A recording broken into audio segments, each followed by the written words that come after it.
in the second round. Pettis won the performance of the night's bonus. I know Michael Sieska had a very bad weight cut. He stated at the weigh-ins that it's going to be his last fight at 155. Anthony Pettis looked like the Anthony Pettis of old. I had mentioned something about possibly us seeing something like that in the last podcast, and he showed everything that I thought it was going to be. Anthony Pettis is back in the top 10, and we'll see where it goes from there. I think the future is still bright for him, and he's got a lot left in the tank. Mike Perry defeated Paul Felder via decision. That was, like I said earlier, the best fight of the night. Felder took that fight on 10 days' notice, which I think is a miraculous decision for him to go up 70 pounds and fight somebody like Mike Perry. And Mike Perry switching camps was big kudos to him for switching camps. I really feel like you can see the evolution of Mike Perry, and definitely a more condensed violence, I guess you can call it. He still throws those power shots, but he doesn't throw them as much, and he is very smart about it. He picks his spots. He doesn't just go ahead and flow them out there like he used to when his girlfriend was sitting in his corner. Now he actually has real professionals back there. So the co-main event, I guess we're going to break that into two topics. The what should have been and what we got, and what we got and what should have been. The co-main event, what should have been, was Max Holloway and Brian Ortega. Unfortunately, Max had to pull out days before the fight with concussion-like symptoms. The future for fighting for Max really shouldn't be a concern right now. Getting healthy should be the concern for Max Holloway. All the best to him. We hope he gets a speedy recovery. Obviously, somewhere down the road, hopefully we get that Ortega fight. But right now, really, I just want to make sure that he's healthy and okay. People are saying it could be something more than concussion-like symptoms. Some wacky conclusions may be out there right now, but all in all, I feel like his health is the most important thing and not fighting right now. So get better, champ, and we'll see you soon, and hopefully you'll be defending that title against Brian Ortega somewhere in Vegas. And what we ended up getting in the co-main event, Francis Ngannou lost the decision to Derek Lewis. It was the worst fight I've ever seen in my entire life. It was 33 strikes total.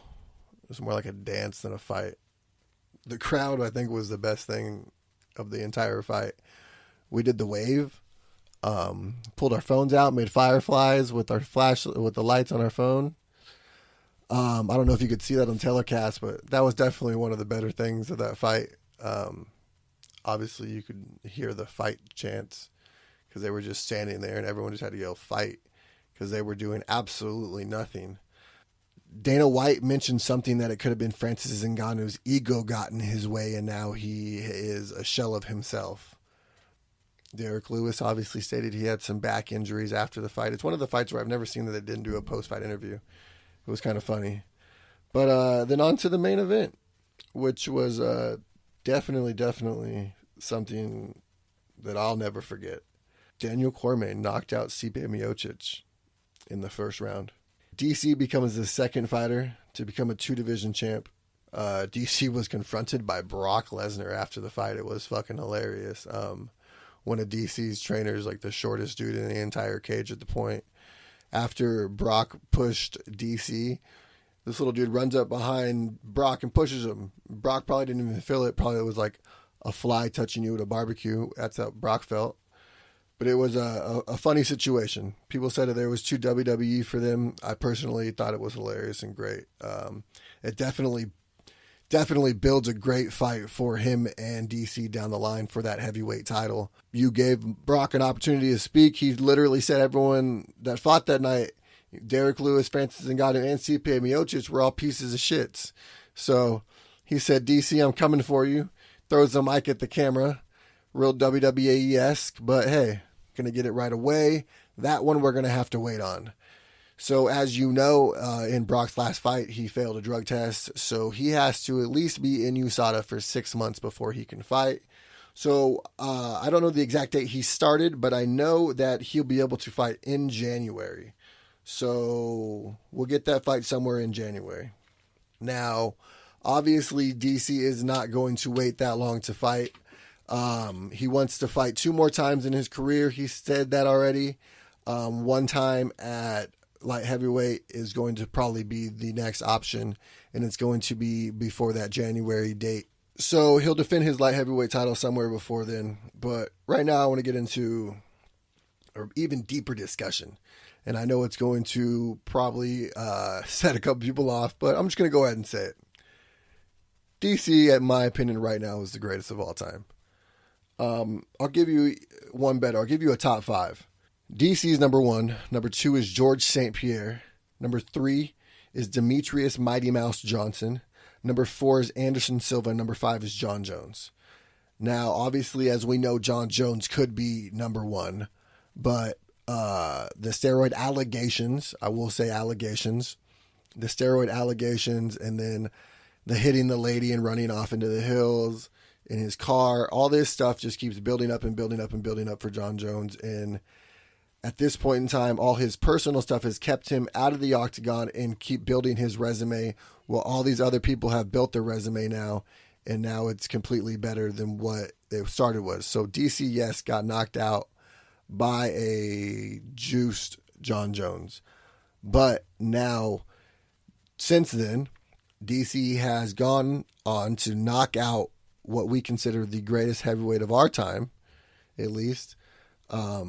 And he did that convincingly. You see, DC brought a lot of power with him to the heavyweight division. A lot of power. He took him out quick. I think a fight between John Jones and DC at heavyweight would be a little different than what we've seen at light heavyweight and DC having to drain himself. At the end of the day, Mighty Mouse might be better than them all. He could easily go on and fight TJ, and maybe it's not for the 25 belt. Maybe it's for the 35 belt, and maybe Mighty Mouse moves up. And I know the power of Mighty Mouse isn't really there at 35. We've seen it with Dominic Cruz, a lot bigger guys compared to Mighty Mouse, but Mighty Mouse is still elusive, and he can still do some things, just like Anderson Silva did at light heavyweight. But also, Conor can come back and leapfrog everybody. He's the first double division champ, and he could be very well coming back and looking at being a 3-division champ in welterweight down the road. So we don't really know what we have in Conor McGregor. We don't really know what it's going to end up with Demetrius Johnson, but really right now you should be paying attention, because this could be history in the making of what is the greatest fighter of all time in MMA, obviously. I still think Muhammad Ali is the greatest fighter of all time, and that's a subject for a different story. So we're going to go on to UFC Fight Pass Boise. We're not going to go over the whole card, just going to go over the main card and then what I feel is the best prelim of the night. So 24-5, Darren Elkins is going to take on 17-1 Alexander Volkanovski. Darren Elkins is the number 10 featherweight in the world. Elkins is on a 6-fight win streak. He's got wins over Merced Berktek, Dennis Bermuda, and Michael Johnson. Against Bektik, he lost all 3 rounds and came back with a huge leg kick KO in the 3rd round, late in the 3rd round, and won that fight. I was there. That was great. That was probably one of the best comebacks I've ever seen. Darren Elkins has won 2 Performance of the Night bonuses. Johnson in that fight I just alluded to. But Volkanovski is no slouch. He's on a 14-fight win streak. He's a mauler. He keeps pressure on his opponents like crazy. I was watching fights of him over the last couple of days, and he really reminds me of like an Australian version of Khabib Nurmagomedov. He's on them like a gorilla. Like there's no getting this guy off of you. Like every time you think you're gonna get up, he just sweeps your legs out from underneath you, and you're right back to where you started. And you're like, God damn! And the pressure just keeps going and going and going, and he really brings it. This is gonna be a good fight. He's 4-0 in the UFC, so. Personally, I think this one kind of got snubbed, and I think it should be a little higher on the card, but it is what it is. You'll have to catch it on the early prelims. First fight of the main card is a 9-3 Kat Zingano versus 9-3-1 Marion Reneau. Reneau is the number 7 bantamweight, and Kat Zingano is the number 6. Zagano's lost all 3 of her last fights. The last time she's won was the last time that the bantamweight champion, the female bantamweight champion of the world, lost. So that tells you something, because Amanda Nunes has not lost in a long time. So this is going to be Kat's second fight in 2018. She hasn't fought twice in the same year since 2010, back before she was in the UFC. Renau has not lost since early 2016. She's 5-2-1 since joining the UFC. She submitted Sarah McMahon last February with a triangle choke in the second round, and that was a great fight. Renau tried out for TUF 18, but was told that she was too old. Don't knock the old one.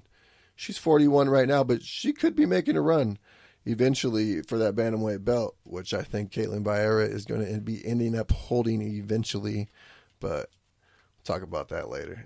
Next fight of the night, 17-2 Miles Jury versus 17-4 Chad Mendes. Miles Jury's the number 12 featherweight in the world. As you all know, Chad Mendes has not fought since 2015 because he tested positive for steroids in an out-of-competition test conducted by USADA on June 10th. He was suspended 2 years for his actions. He's lost his last 3 of 4 fights.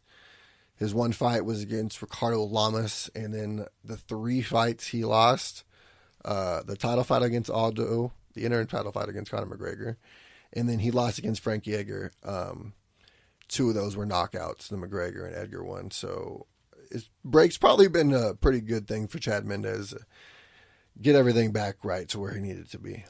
Jury has won 2 wins in a row. He's a BJJ black belt. He's only got 1 UFC victory by sub, which is kind of ironic. Being a BJJ back, you'd think he'd probably be looking a little more for subs, but he really likes to stand up and bang. Jury was on TUF 13, but he tore his ACL in the very first episode.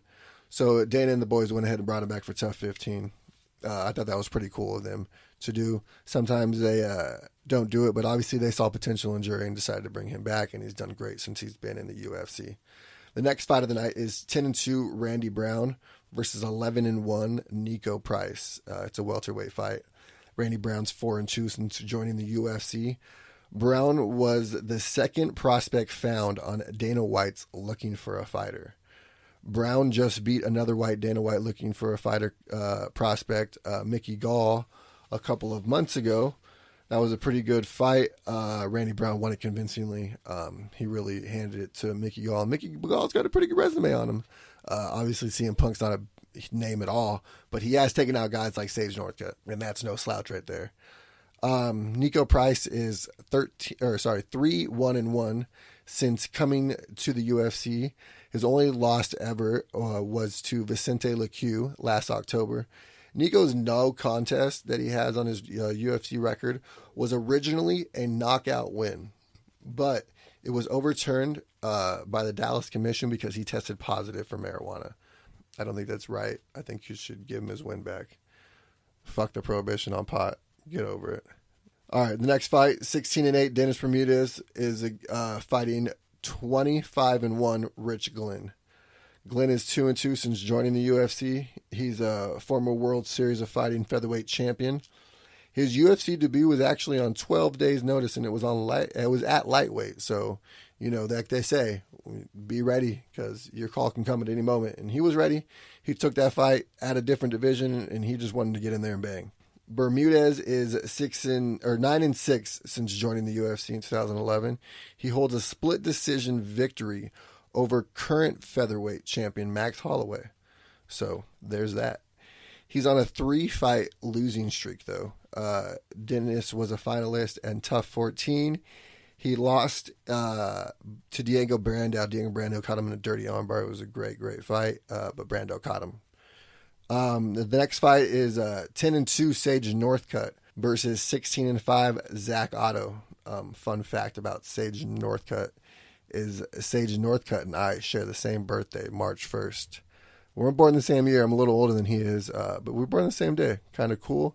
He also lived in a town that I used to live in. Well, he grew up. He was born and raised there, Katy, Texas. I lived there with my son for a little while. It was cool. Met some great people. Shout out to Katy, Texas. Sage is 5-2 since joining the UFC. He joined the UFC